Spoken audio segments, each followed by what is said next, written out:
ovvero questo rover che è dotato sostanzialmente di un rullo dentato che è in grado di raccogliere letteralmente quello che è la carcassa dell'animale per poi portarlo dentro in un vano dedicato. Come ci siamo arrivati? Allora, siamo partiti classico dall'elettronica più tradizionale per il controllo degli attuatori, quindi Arduini, un piccolo modulo Bluetooth per avere la possibilità di interconnetterlo con quello che è l'interfaccia di un telefono o semplicemente.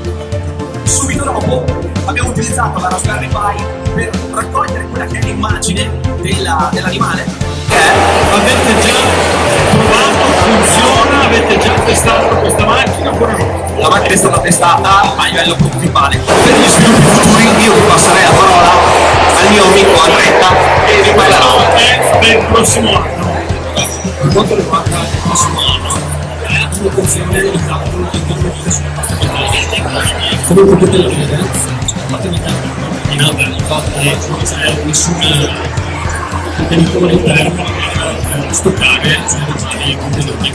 Infatti il prossimo anno, come vedete dalle immagini, sarà inserito un nastro trasportatore all'interno del robot che porterà i polli caricati da rullo e li porterà verso la parte posteriore del robot in modo da contenerli il più possibile.